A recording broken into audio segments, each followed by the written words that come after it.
I recently read this book called I'll Be Gone in the Dark by Michelle McNamara, and it was one of the best books I've read in a very long time. I couldn't put it down. It was so fascinating to me. Michelle McNamara was such a great writer, and I just wanted to talk about it a little bit. Um, I gave the book away, so I can't really tell you a ton more information about it other than what I've already read.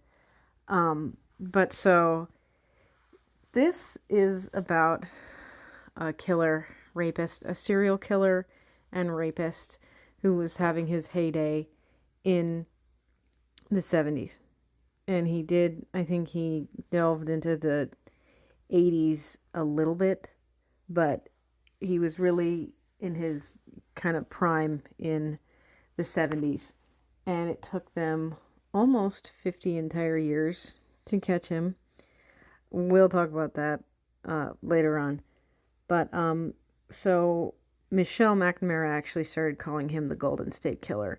Before that, he was called the EAR or EARONS, which is East Area Rapist, Original Night Stalker. He they were calling him the Night Stalker, but then another guy was called the Night Stalker. I think that was the Rodriguez guy. He didn't even kill as many people as this guy killed. This guy killed 13 people. Some of them were couples, and some of them were women. But yeah, so the Night Stalker kind of got more attention, and then this guy was. That's why he was called East Area Rapist, Original Night Stalker. But they were really referring to him as the EAR while he was being pursued. Honestly, this this is one of the most prolific and most frightening serial killers. This kind of story, this kind of genre, true crime, fucked up shit. This is the most fucked up thing that I know of. One of them. His actions and behaviors. Okay? This guy was incredibly smart. He was very innovative. He knew exactly what he was doing. And this was taking place in Sacramento in the 70s. Okay? I think he might have started in the late 60s. I don't remember. It doesn't matter because he was around during the 70s, right? And what is really interesting about that is that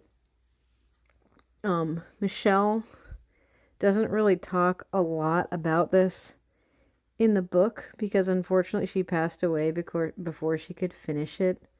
But there's the HBO documentary series which I watched where they kind of touch on it because they are able to talk to some of the women who survived this guy. Let me elaborate a little bit further. So he did murder 13 people, but he really got off on violating and raping women in their own homes and sometimes taking their personal items that really weren't expensive. They weren't worth a lot of money, but he just loved fucking with these women. He got off on terrorizing them. And a lot of women said that when he did rape them, this is really upsetting, disturbing information, you guys. So if you don't want to hear that, just maybe turn the video off entirely because this is really disturbing subject matter. Anyway, the women who were raped by him and weren't killed said that he really seemed to more enjoy the messing with them. Like I said, he would take women's significant sentimental items or break them or threaten to take them. And he wore a mask that covered, like a ski mask that covered his whole face. And so he was, barely identifiable. You couldn't see the color of his hair. You couldn't really give an accurate description of his appearance. Some people could, actually. Some people did, because they did see him before or after having attacked women in their own neighborhood. Okay, let me just give you a teeny tiny bit of background about the city of Sacramento, California, which is where he was. Okay, so at the time of when he was terrorizing people like this, it wasn't as developed of a city as it is now, right? It was a lot. It's a working class city. It was a working class city. I mean, it probably still kind of is, but where in California is working class? Hit me up. Okay, anyway. So it was a much smaller town at the time, much less developed. Clearly, the police department didn't care enough about this. We're going to talk about that in a moment. To really, really, really, while this is going on, I'm saying, didn't care enough about it to really pursue this guy. I mean, they did and they didn't. They were really, like, a lot of departments didn't communicate with each other, and he actually did some stuff that that Ted Bundy did also, which was, Ted Bundy committed crimes in various states, and he knew that police departments didn't communicate with each other at the time over state lines, really, right? There's very little connection there. But so this guy, I think he started his crimes in LA before he went to Sacramento, right? So he kind of got a feel for it in LA and then moved to Sacramento. And what's so insane about this, about the police not catching him, and the way that Michelle describes all these details about him, all the information about him that she was able to obtain, but that police, also obtained. It was super interesting because there was so much information. There was so much to choose from in order to identify him. Like, they figured he was probably former military or former law enforcement, which he was. They figured he was born in this 20-year period, and also only so many people of that age, right, would have lived in LA and also lived in Sacramento, right? They knew how tall he was. They knew his penis size, right? He mentioned, while he was raping at least one woman, he mentioned a woman named Bonnie, okay? So very clearly he had to have had some kind of connection to a woman named Bonnie. And if you have all of that qualifying information plus his connection to a woman named Bonnie, I feel like you should have fucking been able to find him while he was still committing these crimes. But Sacramento PD wasn't able to do that. And a big reason why they weren't able to do that was in the 70s, rape wasn't seen as a very serious crime. And also, I should say, that it took way too long, honestly, for them to connect the murders that this guy committed, because he did commit the murders pretty early on. It took them a long time to connect the murders to the rapes and the burglaries. It was the same guy, that he had the same patterns, right?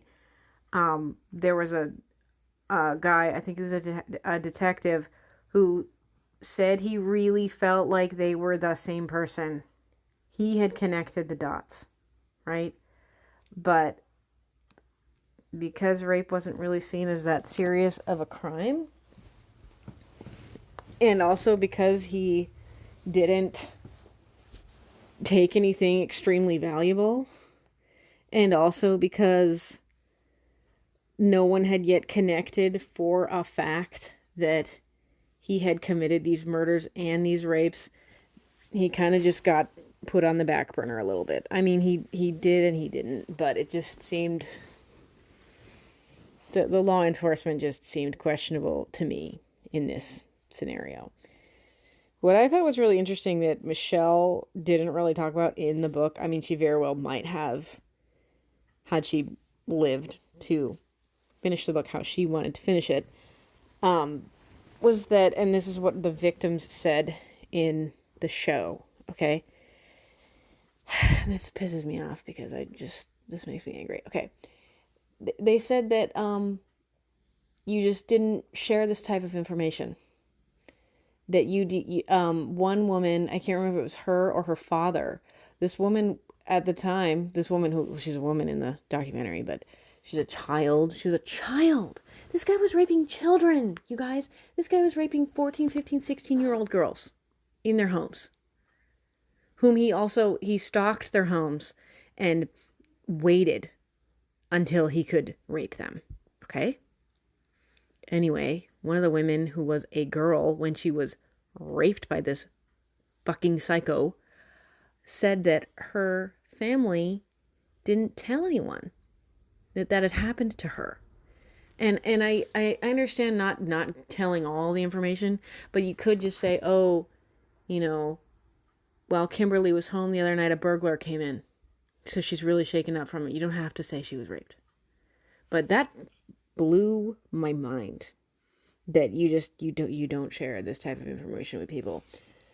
So thankfully, we've moved on as a society and we are no longer there. But anyway. And also women, they showed in the show, they showed some footage from this meeting thing that women were given, and a woman was giving information or giving a talk or whatever. She was saying your best bet is to comply.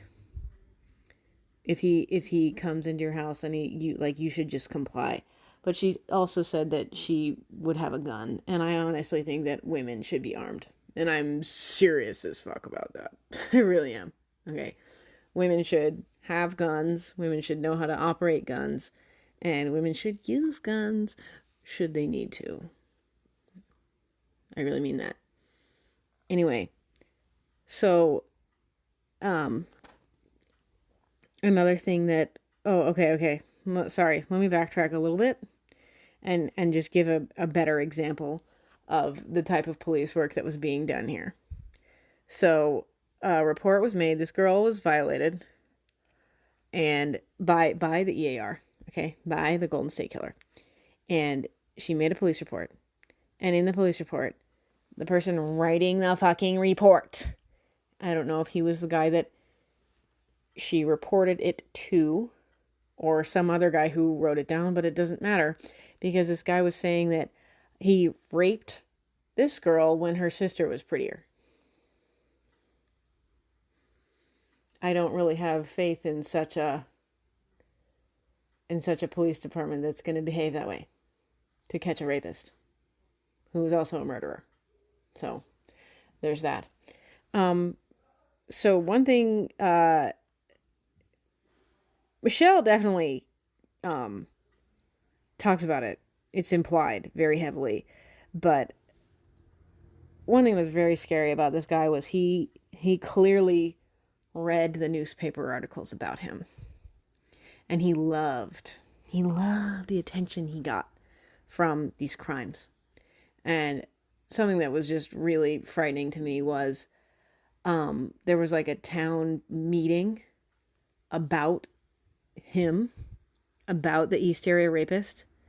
And this one guy stood up and he was really mad, yelling, and he was saying, that the Sacramento Police Department isn't doing enough.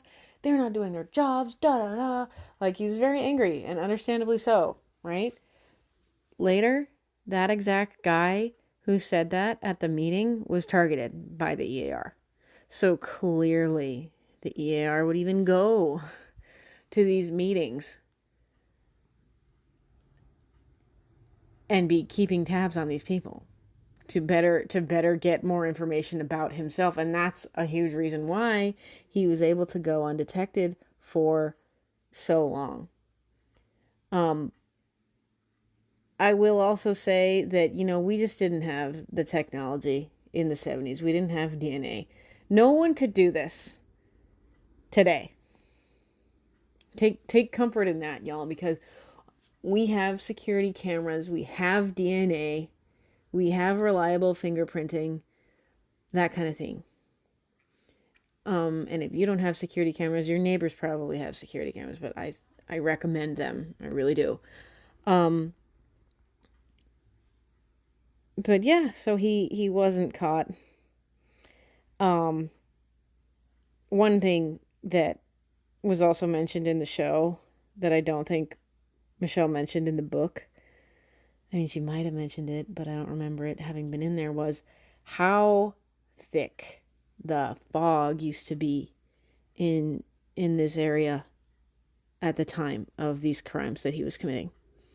And he would often purposely wait until the fog set in, or that if he were being looked for, it would be while there was fog out. But he planned everything. And the fog is no longer that thick anymore. Not reliably so. But he planned out everything. He would stalk these houses. He would have multiple escape routes planned. A big reason, I can't show you the map because I didn't take a picture of it. And honestly, the maps in the book are they're not really that great because you can't read them really well. They're too dark. Maybe in the hardcover you can read them. But it shows that he very clearly had a radius where he was working. A radius from within his neighborhood, within these neighborhoods, right? From where he was working. And a big reason why he was able to get away so many times was there was actually, I don't want to call it a canal. It wasn't a canal. There was an established stream, river thing. And he would often just, zip out of the houses and go down the river stream. And then he'd be out of the way, It was really scary.